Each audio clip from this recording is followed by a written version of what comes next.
सभी दर्शकों को नमस्कार, आदाब। आप देख रहे हैं जनमानस शेखावाटी न्यूज।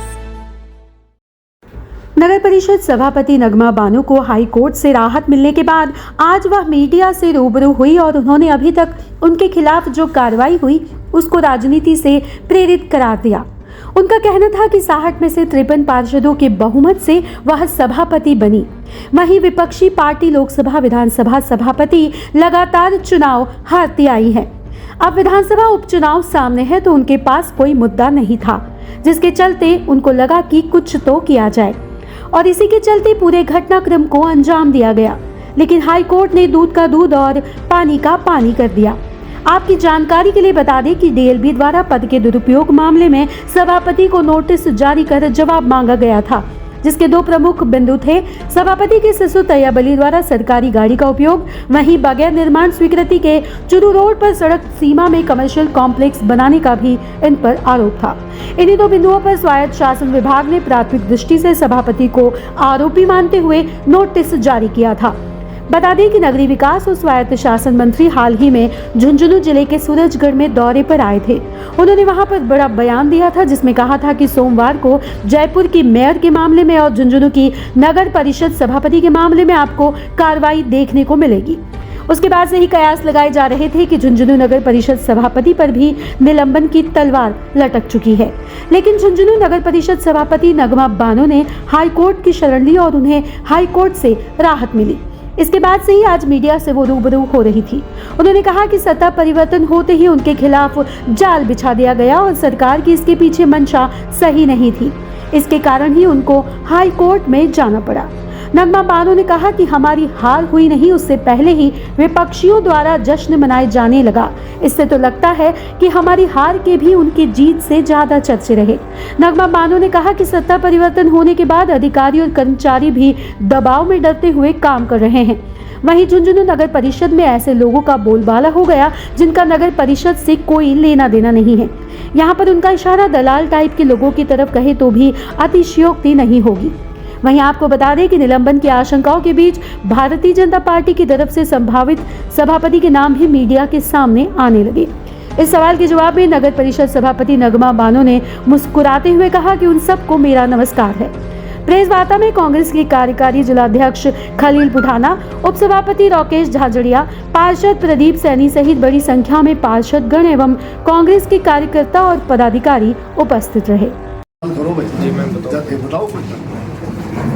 आज की प्रेस कॉन्फ्रेंस के बारे में आज आप सब से रूबरू होने का हमें अवसर मिला। इसके लिए आप सब लोगों ने अपने भारी और कीमती समय से हमें आज का समय दिया। उसके लिए सबसे पहले मैं आप सबका धन्यवाद करती हूँ, शुक्रिया अदा करती हूँ। आपकी स्थिति आपके सामने है, जैसे खलील जी ने अभी आप सबको थोड़ा मोटा बातें बताई है, उसी विषय में हम सब आज आप सबके साथ रूबरू हुए हैं। सबसे पहले मैं उच्च न्यायालय का शुक्रिया अदा करती हूँ, आभार व्यक्त करती हूँ, जिन्होंने दूध का दूध और पानी का पानी किया। ये सब सत्य जो है वो साबित किया उच्च न्यायालय ने कि सत्य जो है वो आप लोग उसे बुरा कह सकते हो, उसे पछाड़ने की कोशिश कर सकते हो, लेकिन हरा नहीं सकते। जब भी ये हुआ है, जब सच्चाई को दबाने की कोशिश की गई है, तब ऐसे ही उच्चतम न्यायालय ने फैसले किए हैं और अच्छाई को सामने लाए हैं। और जो लोग ऐसी मंशा रखते हैं, जो लोगों को पछाड़ने में और उनके हाथों में कुछ शायद अब कुछ नहीं है, तो जो जैसे कि वो बौखला गए हो, ऐसी उनकी स्थिति बन गई है। आगे आप लोग जो सवाल करना चाहें। आप पे क्या आरोप थे कि उनको लेकर आपको हाई कोर्ट जाना पड़ा? क्या आरोप थे आपके? दो मुख्य आरोप आप लोगों के सामने आए हैं उस नोटिस में, जिसमें एक सबसे पहले जो था वो मेरे वाहन का दुरुपयोग करने का मुझ पर इल्ज़ाम लगाया गया। दूसरा एक अवैध निर्माण का मुझ पर इल्ज़ाम लगा। जो दोनों ही इल्ज़ाम जो मेरे ऊपर लगे वो दोनों ही बेबुनियादी साबित हुए, जिसमें उनके पास कोई ग्राउंड नहीं था। और उसी के तहत उच्च न्यायालय ने जो फैसला सुनाया, मैं उसकी अनुपालना करती हूँ। हाई कोर्ट ने आपको नोटिस का जवाब देना था, नोटिस का जवाब दिया है किसी ने आपको कोर्ट का? नहीं, मैंने नोटिस का जवाब दिया है, जिस तरीके से कार्यवाही होती है मैंने उसी तरीके से किया है। आप लोग जो भी इंफॉर्मेशन है वो निकाल सकते हैं। यूडीएस मंत्री जागर सिंह कर रहा है, वो बोलेंगे 1-2 दिन में ही देखने को मिल जाएगी। इस वो तरह तो की सारा कर आप लोगों के सामने है। वो तो कल शाम को भी ये न्यूज़ आ रही थी कि हट गए हैं पोजीशन से, लेकिन आज मैं आपके सामने हूँ। आपके जो पोजीशन है वो आपके सामने है। आप हाईकोर्ट गए तो हाईकोर्ट ने आपको किस आधार पे ये राहत दी है? क्योंकि हाईकोर्ट एक ऐसी कोर्ट, ऐसा स्टेट है, वो अपने आप में एक अपना लेवल रखता है कि वो किसी भी बेबुनियादी हो या बुनियाद पे जो अपन वहाँ अपील लेकर जाते हैं तो वो भी तो एक अपना अहम रखते हैं। वो भी उसके पीछे की इंफॉर्मेशन निकालते हैं, उसका जो क्या सच्चाई है इसके पीछे, कितना झूठ है, वो उसके पीछे जाते हैं। तो शायद कहीं ना कहीं उन्होंने भी कुछ यहाँ अपना कुछ किया ही होगा फैसला लेने से पहले, तो उनको कोई जब बुनियाद मिली नहीं होगी तो ये जाहिर सी बात है कि ये जो इल्ज़ाम है वो बेबुनियादी ही साबित होंगे। नगर परिषद के कर्मचारी आरोप लगाते हैं कि आपके ससुर वाहन का दुरुपयोग करते हैं। ये सारे बेबुनियादी इल्ज़ाम हैं। आप लोगों ने सब, मैं मीडिया से मेरा जो 5 साल का कार्यकाल रहा है इसमें मैंने मीडिया से भी हमेशा भाईचारा मेरा बना रहा। मुझे चाहे आप में से सारे मेरे पत्रकार बंधु हैं, मैंने कभी किसी से कोई द्वेष नहीं रखा मन में, कभी किसी से आपके सामने यूँ नहीं रहा। उसमें वो जब जो निकाला था वो बातें पहले की थी पत्रकार जी। अभी जो अपन जो मुद्दे पे बात कर रहे हैं उस पर बात करते हैं, और उसकी भी शिकायत है, मैं आपसे माफ़ी चाहूँगी। अभी जो है फ़िलहाल आपके सामने है, आपने मेरा कार्यकाल देखा है, हर जगह देखा है, आप लोगों ने मीटिंगों में भी देखा है, नगर परिषद में देखा है, झुंझुनू शहर की सड़कों पे मेरा काम देखा है यहाँ पे। मुझे नहीं लगता कि आप लोगों को मुझे कुछ गवाही देने की ज़रूरत है, इतनी मैं आपसे उम्मीद लगा सकती हूँ। क्योंकि जहाँ जहाँ मैं नहीं बोली, मैं नहीं आई, वहाँ मेरा काम बोला है, और मेरे काम ने आप लोगों को हर वक्त स्टेटमेंट दिया है। तो आपको क्या लगता है हाईकोर्ट के कि स्टे की कॉपी कहाँ पे है जो आप दावा कर रहे हैं कि जो डीएलपी ने जो आपको मिल जाएगी स्टे की? बिल्कुल, ये आप कॉन्फ्रेंस के बाद आपको सबको एक कॉपी मिल जाएगी। इसीलिए बुलाया गया। आप लोगों को बुलाने का जो मतलब था वो यही था कि अपन बैठ के बात हम करें। भी देखें ना कि बस उसमें क्या दे रखा है। बिल्कुल, उसके बाद आगे बात बढ़े ना। बिल्कुल कॉपी इनको एक मुहैया करवा दीजिएगा। क्या लगता है नगर परिषद के कर्मचारी नाराज है, फिर बीजेपी गिराना चाहता है? मेरा कहीं भी अल्हम्दुलिल्लाह मेरा इतना अच्छा ये कार्यकाल गुजरा क्योंकि मेरे पास एक पार्षदों की इतनी अच्छी टीम थी। आप लोग मानिए कि 60 में से 53 बहुमत से पूरे राजस्थान में एक रिकॉर्ड बना के मैंने जीत हासिल की थी। उसके पीछे अगर जो श्रेय जाता है वो मेरी पूरी पार्षदों की टीम को जाता है। आपके कार्यकाल में पार्षदों ने धरना भी दिया। वो तो घर में छोटी मोटी खिचपीट तो चलती है, तो लोकतंत्र है, ये नहीं होगा तो फिर मज़ा किस बात का। राजनीति है तो राजनीति में थोड़ा बहुत तो चलना ही चाहिए। आयोग के बारे में क्या कहेंगे आप? ठीक है, मेरा सबके साथ अच्छा काम रहा, मुझे किसी के बारे में कुछ नहीं बोलना, क्योंकि मैंने हमेशा अपना दिल साफ रख के अपने अच्छाई से काम किया बिना किसी भेदभाव के। मेरा 53 पार्षदों का जो बहुमत मुझे मिला उसमें से किसी भी एक पार्षद ने मेरे साथ कभी किसी भी तरीके का बुरा व्यवहार नहीं किया, हमेशा मेरा सपोर्ट किया। सरकार से मैंने लड़ाई लड़ी, उसमें भी सब ने मेरा भारी बहुमतों से मुझे ये लोग सपोर्ट कर रहे हैं। इससे ज़्यादा मुझे और कुछ नहीं चाहिए, और किसी के बारे में मेरे मन से कोई गलत भावना नहीं है और ना मैं कुछ बोलना चाहती हूँ। पूरा षड्यंत्र के पीछे आप क्या मानती हैं? कोई स्थानीय भाजपा नेताओं का हाथ मानती हैं, या सीधा गवर्नमेंट का कोई हाथ है, या कोई अफसरशाही का हाथ है? इस षड्यंत्र में किसी का नाम नहीं लेके अपन मोटे मोटे मुद्दों पे बात करते हैं, कि अपन को ज़्यादा बातों को खींचने से कोई मतलब नहीं है।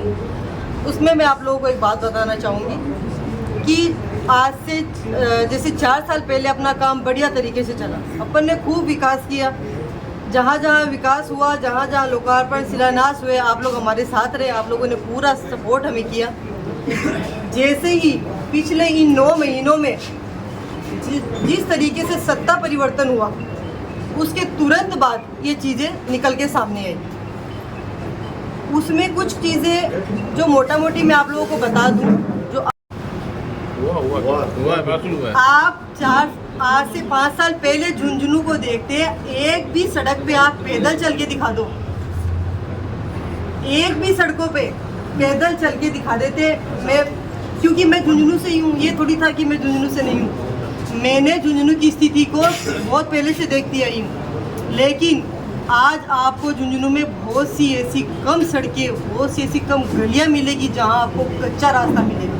हमने जो हमारी मूलभूत नगर परिषद की जो अहम है और जो लोगों की सुविधाएं हैं, सड़कें, लाइट और सफाई व्यवस्था, हमने कहीं कमी नहीं रखी। लाइटों की स्थिति इस हद तक अपनी सही हुई। एक बात आपको और बताऊं, अपनी अभी जो लाइटों की स्थिति बेहद ख़राब हुई बरसात के मौसम में। अपना लाइट के लिए नए ऑर्डर जारी हो गए, NIT अपन ने लगा दी, वहाँ से लाइटों के NIT को रोक दिया। अपने को लाइट तक नहीं मिल रही, बताओ तो अपन स्थिति कहाँ से सुधारें। पर्सनली नगर परिषद नहीं खरीद सकती लाइटें, अपनी लाइटों को वहाँ से रोक दिया। सफाई की स्थिति को सुधारने के लिए सरकार ने एक बार फिर मौका दिया था, और भी बहुत से वैकेंसियाँ निकालने का, अपन को और अच्छी टीमें और मिलती, उसको वहाँ से रोक दिया गया। मतलब जितना इन लोगों का प्रयास हो सका अपने को दबाने का, अपने को नीचा दिखाने का, उन्होंने एडी से चोटी तक का जोर लगा दिया, लेकिन ये लोग कहीं भी सफल नहीं हो पाए। क्या बोल रहे हैं यार, वो जो है इनकी बातों को खींचने से कोई मतलब नहीं है। उसमें मैं आप लोगों को एक बात बताना चाहूँगी कि आज से जैसे 4 साल पहले अपना काम बढ़िया तरीके से चला, अपन ने खूब विकास किया। जहाँ जहाँ विकास हुआ, जहाँ जहाँ लोकार्पण, शिलान्यास हुए, आप लोग हमारे साथ रहे, आप लोगों ने पूरा सपोर्ट हमें किया। जैसे ही पिछले इन 9 महीनों में जिस तरीके से सत्ता परिवर्तन हुआ, उसके तुरंत बाद ये चीज़ें निकल के सामने आई। उसमें कुछ चीज़ें जो मोटा मोटी मैं आप लोगों को बता दूं, जो आप लोगों के लिए शायद वो काफ़ी होगा बताने के लिए। हम लोगों ने नगर परिषद में खूब विकास किया, लेकिन कुछ विकास बाकी रहा। उसमें हमारा जो हम लोगों ने NIT लगाई, जैसे ही सत्ता परिवर्तन हुआ उन NIT को रोक दिया। हम लोगों ने हमारे वर्क ऑर्डर जारी किए हुए थे, उन वर्क ऑर्डर को रोक दिया। नगर परिषद में अधिकारी काम करते, उनके ऊपर इतना प्रेशर डाला गया कि अधिकारियों ने काम करना बंद कर दिया, क्योंकि वो भी बेचारे डरते हैं अपनी पोस्ट को लेके। तो उनको इतना प्रेशराइज किया गया कि वो लोग भी उन चीज़ों को लेके डर के दबाव में आके काम करने लगे।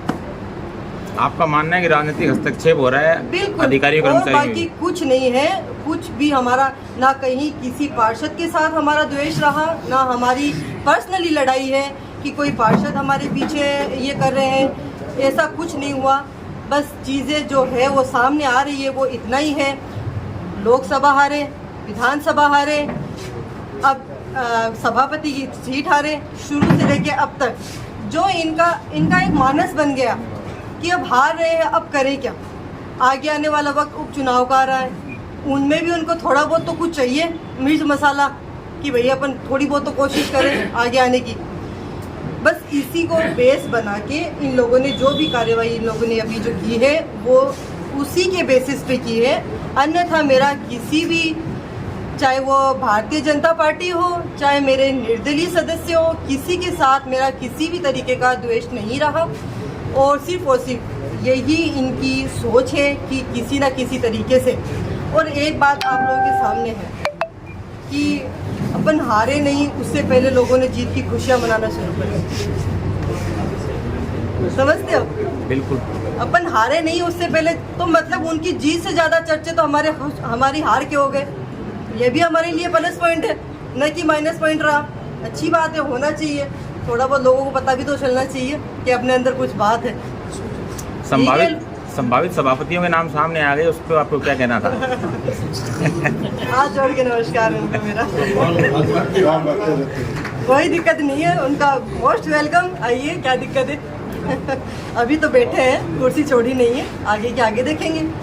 और इंशाल्लाह 4 साल बड़ी हंसी खुशी से निकले, लास्ट के 2 महीने भी आराम से कुर्सी में निकालेंगे और आपके साथ निकालेंगे। सभी दर्शकों को नमस्कार, आदाब। आप देख रहे हैं जनमानस शेखावाटी न्यूज।